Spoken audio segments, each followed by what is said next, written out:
Assalamu alaikum, grade 11s. Today we're moving on to inflation, right? This is the last section we have left to do in banking. So inflation, you all know probably what is inflation, but we need to know how to do the calculations on inflation. So let's just read through some of the theory. Inflation is a measure of the change in the purchasing power of money over time, okay?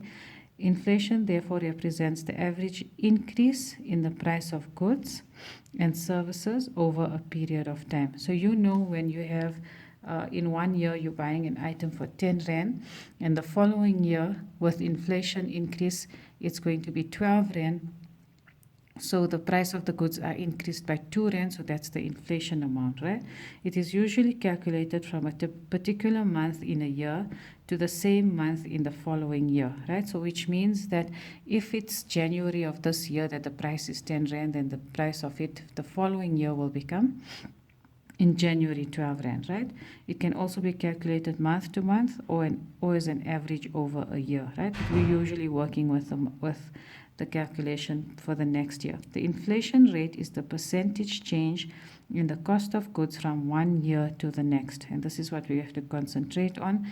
It's grade 10 work, and some of you haven't done it, so I'm going to do it as if you don't know it, and then it's quite simple, right? It's normally an increase in the cost of goods from 1 year or month to the next.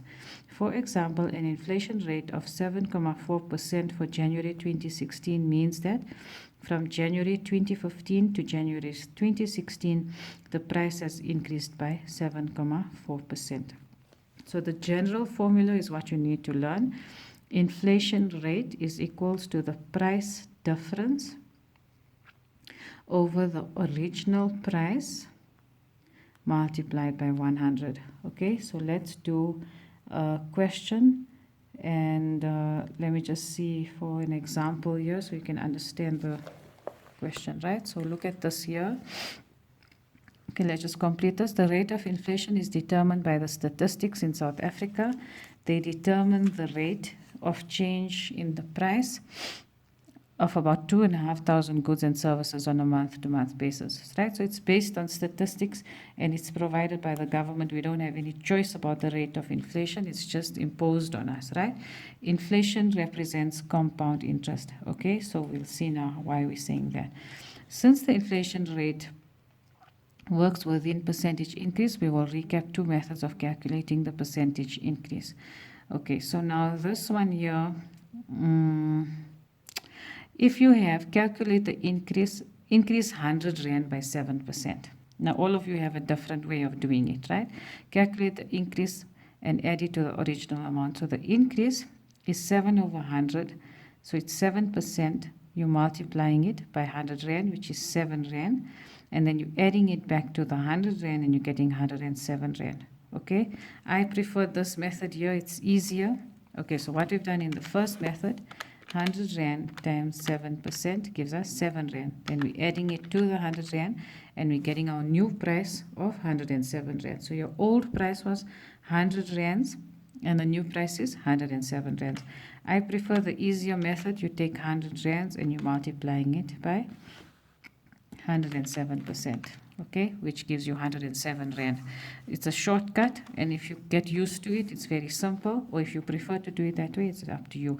All you need to know is that we're increasing 100 rand by 7%, right? So that's the easy example to put into the formula. Let's try to do that into the formula, right? So what the formula is telling us here is that, let me just get a piece of paper here for you.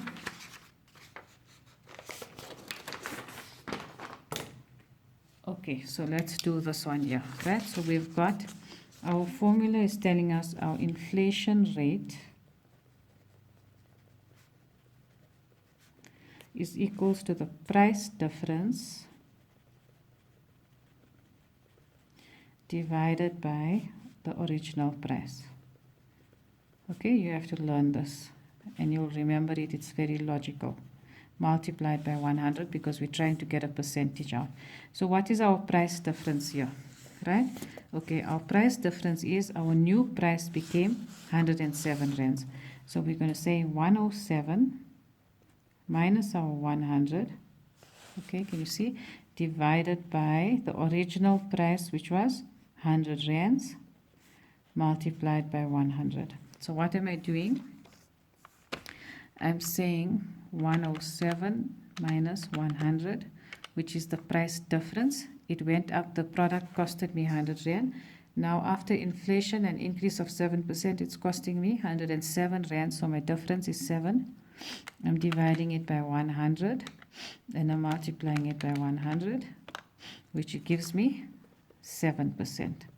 So what I've done is I've worked backwards with this example here to show you that the increase, we've increased 100 rand by an inflation of 7%. It's very simple. So whatever price you have, you take the new price minus the old price, you're dividing it by the original price, which is the 100 rand, and then you're multiplying it by 100 and you're getting to 7%, right? So that's an easy example to understand it. Let's carry on to these examples here. So this example is saying, if the price of a 10 kilogram bag was 46.99 in March 2015, what is the expected price in March 2016? So they're looking at what was the inflation from 1 year to the next year, if inflation is predicted at 11.2%. Okay, so the inflation increase. Okay, so what they've done is they've taken okay, so let's look at it step by step so you can see what's happening here. We've got 46.99 and then we've got an inflation rate of 11.2%. So we're taking 11.2%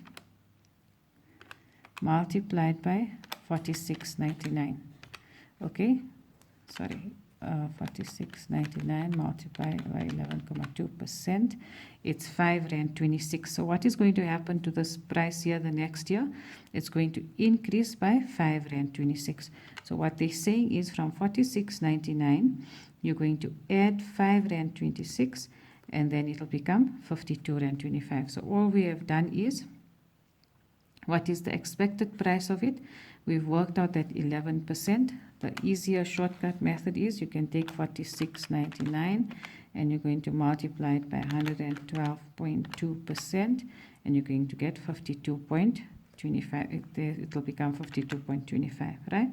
Okay, so either way, if you're finding it easier like this, you can say 11.2 over 100, that's 11.2%, multiplied by your original price is giving you, this is giving you the increase in the amount of the price that's going to change from 46.99. We have to add that 5 rand 26 and we're getting 52 rand 25, right? Can you see how simple it is? Let's go on here.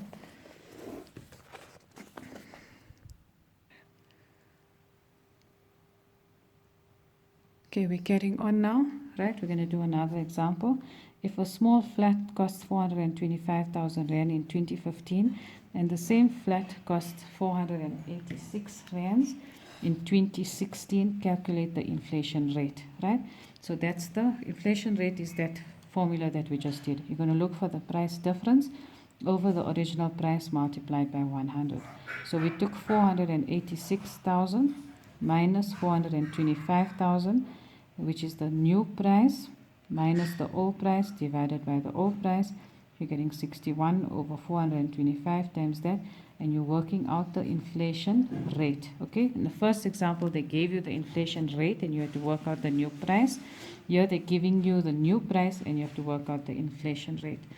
Daisy is a receptionist who earns 7,800 rand per month and her salary will increase to 8,200 rands in the new year. Her husband Richard is a salesman and he earns 23,000 rand a month. In the new year he will increase to 24,150. So you can see new price and old price. So they want you to calculate the percentage increase. So Daisy's percentage increase, you're going to take her new salary minus the old one, the bigger one minus the smaller one, divided by the original one, and you're coming to 5.13%. You're going to do the same thing for Richard. The new salary minus the old one divided by that. We're using that same method there, and you're calculating the percentage increase. So whose one is having the bigger percentage? You're comparing two values. So Daisy's increase is 5.13. It's a bigger one, right? Daisy and Richard's combined expenses are 27,000 Rand per month. If inflation is expected to be 7.8% in the new year, will Daisy and Richard be able to meet ends meet with their new salaries?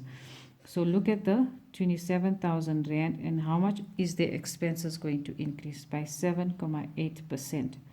So we're taking the 7.8% and working out the increase. You're multiplying it by 27,000 Rand. So in the first year, it's going to be 27,000 Rand per month, right? In the new year, you have to add this increase onto there, and then you've worked it out that the new expenses are going to be 29,106, right? The new salary, you're adding 8,200 Rand plus 24,150. So they've taken it from that question there. 24,150 is his new one, and 8,200 is her new one. So they're going to earn 32,350, and the expenses are going to be 29,106. So yes, Daisy and Richard will be able to make ends meet as their combined income is greater than the expected total expenses in the new year. Okay, I just want to go through one more example with you.